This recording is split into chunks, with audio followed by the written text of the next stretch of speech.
Christmas Reunion by Andrew Caldecott. 1. I cannot explain what exactly it is about him, but I don't like your Mr. Clarence, love, and I'm sorry that you ever asked him to stay. Thus Richard Drayton to his wife Eleanor on the morning of Christmas Eve. But one must remember the children, Richard. You know what marvellous presents he gives them. Much too marvellous. He spoils them. Yet you'll have noticed that none of them likes him. Children have a wonderful intuition in regard to the character of grown-ups. What on earth are you hinting about his character? He's a very nice man. Drayton shuffled off his slippers in front of the study fire and began putting on his boots. I wonder, darling, whether you noticed his face just now at breakfast when he opened that letter with the Australian stamps on. Yes, he did seem a bit upset, but not more so than you when you get my dressmaker's bill. Mrs. Drayton accompanied this sally with a playful pat on her husband's back as he leant forward to do up his laces. Well, Eleanor, all that I can say is that there's something very fishy about his Antipodean history. At 25 he left England a penniless young man, and, hey presto, he returns a stinking plutocrat at 28. And how? What he's told you doesn't altogether tally with what he's told me, but cutting out the differences, his main story is that he duly contacted old Nelson Joy, his maternal uncle, whom he went out to join, and that they went off together prospecting for gold. They struck it handsomely, and then the poor old uncle gets a heart-stroke or paralysis or something in the bush, and bids Clarence leave him there to die and get himself out before the food gives out. Arrived back in Sydney, Clarence produces a will, under which he is the sole beneficiary, gets the court to presume old Joy's death, and bunks back here with the loot. Mrs. Drayton frowned. I can see nothing wrong or suspicious about the story, she said, but only in your telling of it. No, no, in his telling of it. He never gets the details quite the same twice running, and I'm certain that he gave a different topography to their prospecting expedition this year from what he did last. It's my belief that he did the uncle in, poor old chap. Don't be so absurd, Richard. And please remember that he's our guest, and that we must be hospitable, especially at Christmas. Which reminds me, on your way to office, would you mind looking in at Harridge's and making sure that they haven't forgotten our order for their Santa Claus tomorrow? He's to be here at 7, then go up to the Simpsons at 7:30, and to end up at the Joneses at 8. It's lucky our getting 3 households to share the expenses. Harridge's charge each of us only half their catalogued fee. If they could possibly send us the same Father Christmas as last year, it would be splendid. The children adored him. Don't forget to say, too, that he will find all the crackers, hats, musical toys and presents inside the big chest in the hall, just the same as last year. What should we do nowadays without the big stores? One goes to them for everything. We certainly do, Drayton agreed, and I can't see the modern child putting up with the amateur Father Christmas we used to suffer from. I shall never forget the annual exhibition Uncle Bertie used to make of himself, or the slippering I got when I stuck a darning needle into his behind under the pretence that I wanted to see if he was real. Well, so long, old girl. No, I won't forget to call in at Harridge's. 2. By the time the festive Christmas supper had reached the dessert stage, Mrs. Drayton fully shared her husband's regret that she had ever asked Clarence Love to be of the party. The sinister change that had come over him on receipt of the letter from Australia became accentuated on the later arrival of a telegram which, he said, would necessitate his leaving towards the end of the evening to catch the 8:15 northbound express from King's Pancras. His valet had already gone ahead with the luggage and, as it had turned so foggy, he had announced his intention of following later by underground in order to avoid the possibility of being caught in a traffic jam. It is strange how sometimes the human mind can harbour simultaneously 2 entirely contradictory emotions. Mrs. Drayton was consumed with annoyance that any guest of hers should be so inconsiderate as to terminate his stay in the middle of a Christmas party, but was, at the same time, impatient to be rid of such a skeleton at the feast. One of the things that she had found attractive in Clarence Love had been an unfailing fund of small talk, which, if not brilliant, was at any rate bright and breezy. He possessed also a pleasant and frequent smile, and, till now, had always been assiduous in his attention to her conversation. Since yesterday, however, he had turned silent, inattentive, and dour in expression. His presentation to her of a lovely emerald brooch had been unaccompanied by any greeting beyond an unflattering and perfunctory "Happy Christmas." He had also proved unforgivably oblivious of the mistletoe, beneath which, with a careful carelessness, she stationed herself when she heard him coming down to breakfast. It was indeed quite mortifying, and when her husband described the guest as a busted balloon, she had neither the mind nor the heart to gainsay him. Happily for the mirth and merriment of the party, Drayton seemed to derive much exhilaration from the dumb discomfiture of his wife's friend, and Eleanor had never seen or heard her husband in better form. He managed, too, to infect the children with his own ebullience, and even Miss Potterby, the governess, reciprocated his fun. Even before the entry of Father Christmas, it had thus become a noisy and almost rowdy company. Father Christmas's salutation on arrival was in rhymed verse, and delivered in the manner appropriate to pantomime. His lines ran thus: "To sons of peace Yule brings release from worry at this time, but men of crime this holy time their guilty heads need hide. So never fear, ye children dear, but innocent sing Noel, for the holy rood shall save the good, and the bad be burned in hell. This is my carol, and Noel my parole." There was clapping of hands at this, for there is nothing children enjoy so much as mummery, especially if it be slightly mysterious. The only person who appeared to dislike the recitation was Love, who was seen to stop both ears with his fingers at the end of the first verse, and to look ill. As soon as he had made an end of the prologue, Santa Claus went ahead with his distribution of gifts, and made many a merry quip and pun. He was quick in the uptake, too, for the children put him to many a poser, to which a witty reply was always ready.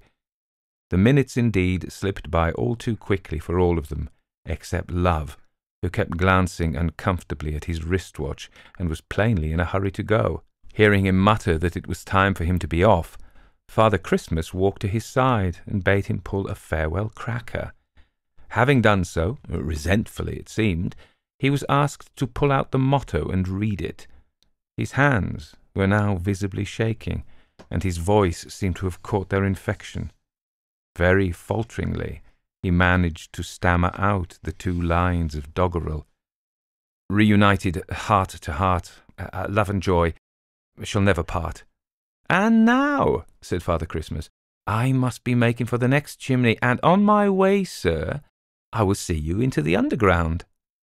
So saying, he took Clarence Love by the left arm and led him, with mock ceremony, to the door, where he turned and delivered this epilogue: "Ladies and gentlemen, good night. Let not darkness you affright. Aught of evil here today. Santa Claus now bears away." At this point, with sudden dramatic effect, he clicked off the electric light switch by the door, and by the time Drayton had groped his way to it in the darkness and turned it on again, the parlour-maid, who was awaiting Love's departure in the hall, had let both him and Father Christmas out into the street. "Excellent!" Mrs. Drayton exclaimed. "Quite excellent. One can always depend on Harridges. It wasn't the same man as they sent last year, but quite as good and more original, perhaps." "I'm glad he's taken Mr. Love away," said young Harold. "Yes," Dorothy chipped in. "He's been beastly all day and yesterday too, and his presents aren't nearly as expensive as last year." "Shut up, you spoilt children," the father interrupted. "I must admit, though, that the fellow was a wet blanket this evening. What was that nonsense he read out about reunion?" Mrs. Potterby had developed a pedagogic habit of clearing her throat audibly as a signal demanding her pupil's attention to some impending announcement. She did it now, and parents as well as children looked expectantly towards her. "The motto, as read by Mr. Love," she declared, "was so palpably inconsequent that I took the liberty of appropriating it when he laid the slip of paper back on the table. Here it is, and this is how it actually reads. Be united heart to heart, love and joy shall never part." That makes sense, if it doesn't make poetry. Mr. Love committed the error of reading be united as reunited, and of not observing the comma between the two lines. "Ah, thank you, Miss Potterby. That, of course, explains it. How clever of you to have spotted the mistake and tracked it down." Thus encouraged, Miss Potterby proceeded to further corrective edification. "You remarked just now, Mr. Drayton, that the gentleman impersonating Father Christmas had displayed originality. His prologue and epilogue, however, were neither of them original, but corrupted versions of passages which you will find in Professor Borley's Synopsis of Nativity, Miracle and Morality plays, published 2 years ago. I happen to be familiar with the subject, as the author is a first cousin of mine, once removed." "How interesting!" Drayton here broke in. "And now, Miss Potterby, if you will most kindly preside at the piano, we will dance Sir Roger de Coverley. Come on, children, into the drawing-room." 3. On Boxing Day there was no post and no paper. Meeting Mrs. Simpson in the park that afternoon, Mrs. Drayton was surprised to hear that Father Christmas had kept neither of his 2 other engagements. "It must have been that horrid fog," she suggested. "But what a shame! He was even better than last year." By which intelligence Mrs. Simpson seemed little comforted. Next morning, the 2nd after Christmas, there were 2 letters on the Draytons' breakfast table, and both were from Harridge's. The first conveyed that firm's deep regret that their representative should have been prevented from carrying out his engagements in Pentland Square on Christmas night owing to dislocation of traffic caused by the prevailing fog. "But he kept ours all right," Mrs. Drayton commented. "I feel so sorry for the Simpsons and the Joneses." The second letter cancelled the first, which had been written in unfortunate oversight of the cancellation of the order. "What on earth does that mean?" Mrs. Drayton ejaculated. "Ask me another," returned her husband. "Got their correspondence mixed up, I suppose." In contrast to the paucity of letters, the morning newspapers seemed unusually voluminous and full of pictures. Mrs. Drayton's choice of what to read in them was not that of a highbrow. The headline that attracted her first attention ran, "Christmas on Underground," and among other choice items she learned how at Pentland Street Station, their own nearest, a man dressed as Santa Claus had been seen to guide and support an invalid or possibly tipsy companion down the long escalator. The red coat, mask and beard were afterwards found discarded in a passage leading to the emergency staircase, so that even Santa's sobriety might be called into question. She was just about to retail this interesting intelligence to her husband when, laying down his own paper, he stared curiously at her and muttered, "Good God! What on earth's the matter, dear? A very horrible thing, Eleanor. Clarence Love has been killed. Listen."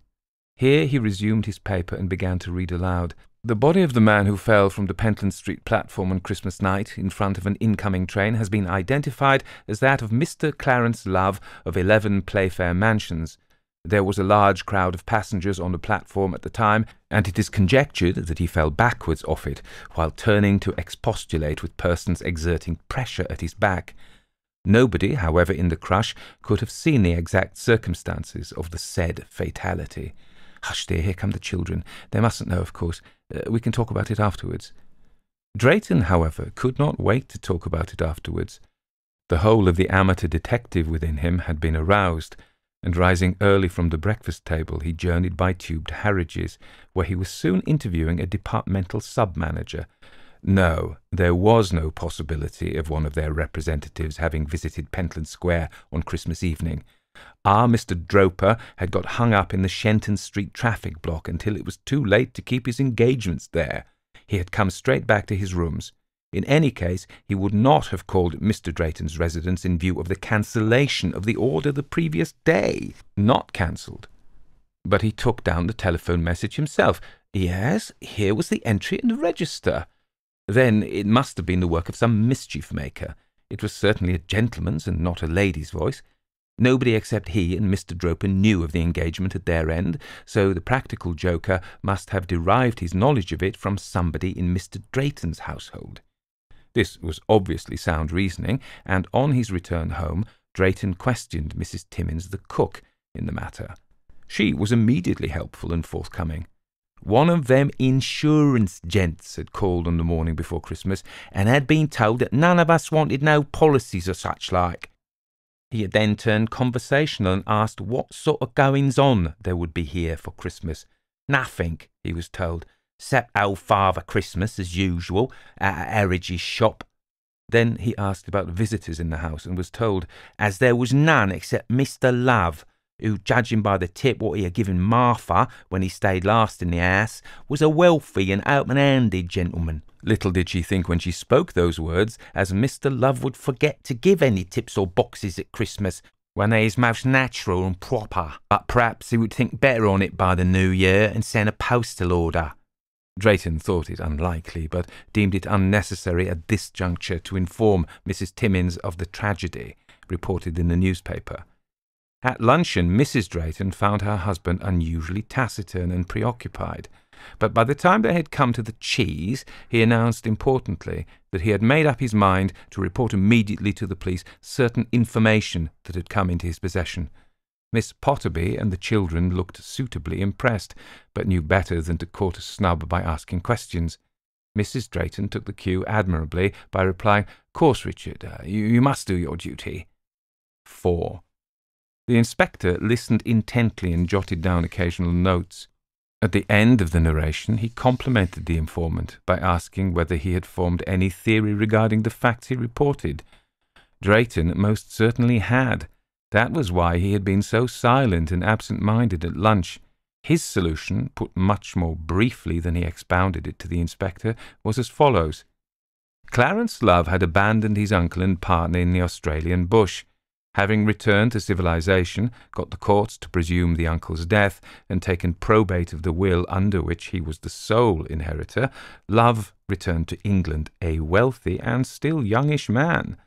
The uncle, however, this was Drayton's theory, did not die after his nephew's desertion, but was found and tended by bushmen. Having regained his power of locomotion, he trekked back to Sydney, where he discovered himself legally dead, and his property appropriated by Love and removed to England. Believing his nephew to have compassed his death, he resolved to take revenge into his own hands. Having dispatched a cryptic letter to Love containing dark hints of impending doom, he sailed for the old country, and ultimately tracked Love down to the Draytons' abode. Then, having, in the guise of a travelling insurance agent, ascertained the family's programme for Christmas Day, he planned his impersonation of Santa Claus. That his true identity, revealed by voice and accent, did not escape his victim, was evidenced by the latter's nervous misreading of the motto in the cracker. Whether Love's death in the underground was due to actual murder or to suicide enforced by despair and remorse, Drayton hazarded no guess. Either was possible under his theory. The inspector's reception of Drayton's hypothesis was less enthusiastic than his wife's. "If you'll excuse me, Mr. Drayton," said the farmer, "you've built a mighty lot on damn little. Still, it's ingenious and no mistake. I'll follow your ideas up, and if you call in a week's time, I may have something to tell you, and one or two things, perhaps, to ask." "Why, darling, how wonderful!" Mrs. Drayton applauded. "Now that you've pieced the bits together so cleverly, the thing's quite obvious, isn't it? What a horrible thing to have left poor old Mr. Joy to die all alone in the jungle. I never really liked Clarence, and am quite glad now that he's dead. But of course, we mustn't tell the children." Inquiries of the Australian police elicited the intelligence that the presumption of Mr. Joy's death had been long since confirmed by the discovery of his remains in an old prospecting pit. There were ugly rumours and suspicions against his nephew, but no evidence on which to support them. On being thus informed by the inspector, Drayton amended his theory to the extent that the impersonator of Father Christmas must have been not Mr. Joy himself, as he was dead, but a bosom friend, determined to avenge him. This substitution deprived the cracker episode, on which Drayton had imagined his whole story, of all relevance, and the inspector was quite frank about his disinterest in the revised version. Mrs. Drayton also rejected it. Her husband's original theory seemed to her more obviously right and conclusive even than before. The only amendment required, and that on a mere matter of detail, was to substitute Mr. Joy's ghost for Mr. Joy, though of course one mustn't tell the children. "But," her husband remonstrated, "you know that I don't believe in ghosts." "No, but your Aunt Celia does, and she is such a clever woman.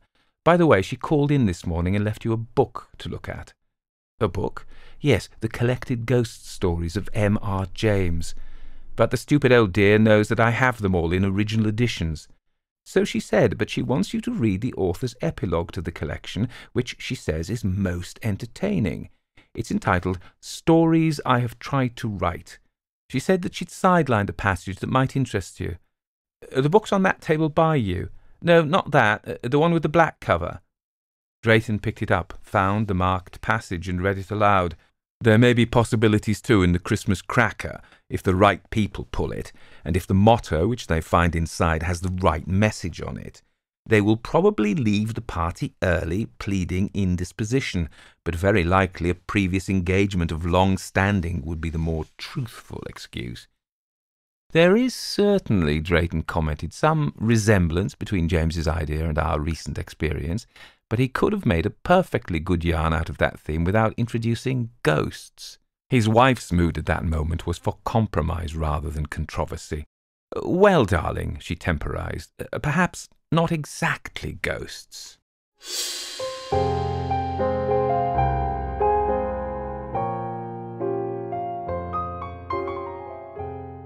So that was Christmas Reunion by Andrew Caldecott. And it's actually from his collection, which I have a copy of, called Not Exactly Ghosts, published in 1947. I've got a series of British Library anthologies, and this one's called Chill Tidings, Dark Tales of the Christmas Season, edited by Tanya Kirk. And I must admit, I actually recorded this, when I began recording it, I thought, well, a Christmas ghost story, so it's going to go on the Classic Ghost Stories podcast, my other podcast. And then as I was getting into it, I thought, despite the end, the ghost thing at the end, it's not massively convincing. Although, or is it? I mean, I suppose Caldecott has Mrs. Drayton say, not exactly ghosts. It seemed to me informed to have much more to do with the golden age of detective stories, whereby there is a puzzle, there's lots of information, a murder happens, and then at some point somebody clever works out, in this case Mr. Drayton. I think it has a slight twist in the end that it becomes unclear. The first thing is it's a straight detective story, and this is the uncle who's come back to gain his revenge. And then it's found that the uncle's remains, so it must have been a ghost. But it's not a classic ghost story. It seemed to me, for what it's worth, to be a detective story. Even if as in many detective stories from this era, the detective is in fact an amateur, so it's not a police pursuit. Oh, somebody just bought something from my Etsy store. Did you hear that? Maybe you didn't. I'm going to play that back. Maybe I hallucinated it. No, I didn't. I've made a sale. I do hallucinate making sales on my Etsy store sometimes. I'm kind of like, what was that sale? Was that a sale? And I rush to it to find that it wasn't. It was just some jingling in the wind. Anyway, let me tell you about Andrew Caldecott. I've done another story of his, just one, on the Classic Ghost Stories podcast, which is called Branch Line to Branston, which is, again, not a classic ghost story, a kind of a weird story. But anyway, he's a very illustrious man, Sir Andrew Caldecott, born 1884, 1951, began writing ghost stories after retiring from the colonial civil service in 1944. He was born in Kent, the son of a clergyman, many writers are, and joined the Malayan civil service in 1907. During his long career, he held the governorships, this is a big deal, of Hong Kong and Ceylon, now Sri Lanka. He is credited for having helped to smooth the way for independence in Ceylon, which it attained in 1948. He published 2 volumes of ghost stories in 1947, which is this one we talked about, and Not Exactly Ghosts, in 1948. His work is thought to be somewhat reminiscent of the great master of the genre, M.R. James. Not at all in this case. Christmas Reunion is actually based on the idea that James described in his essay, Stories I've Tried to Write. So that's a famous thing about James. He did an essay called Stories I've Tried to Write and left seeds for stories. And many people over the years have written those stories or attempted to. So this is the one about the Christmas cracker, as we hear. So I hope you're enjoying the Classic Detective Stories podcast. This is the first month, really. And we've had some guest narrators, as I said. So Jasper Lestrange of the Encrypted Horror has done that. I've got a friend of mine, an actor called Ben Brinicum, who's going to be doing one. And I've been auditioning people via Backstage. I want a kind of American male, hard-boiled gumshoe. So I want this to be a different kind of... I want this to be an opportunity for all sorts of narrators to show their paces, and be there for your enjoyment. So it isn't just the same as the classic ghost stories, which is very much a one-man band, really. So that's it. So if you have a good voice and you like classic detective stories, get in touch with me at Classic Ghost Stories. No, I'll give you the proper one. classicghostpodcast@gmail.com. No gaps, no dots. classicghostpodcast@gmail.com. So that's a call for narrators, for people who are interested in narrating stories from the classic age of detective fiction, whether it be American, British, or anybody else, or French. Yeah, some great stuff. I'll do a Simenon one, and do you know what? I think it'd be better with somebody who was French. Okay, in English, but somebody to do it who's authentically French. Yeah. Okay. Up and above. No. What's Superman say? He puts his hand up and he says something. No, not per ardua ad astra, but something like that. Anyway, I'm getting lost now. So, okay, I hope you enjoyed that. More to come. Please share. Please tell your friends that there is another podcast called the Classic Detective Stories Podcast that they would enjoy. And we will tell you some more stories soon.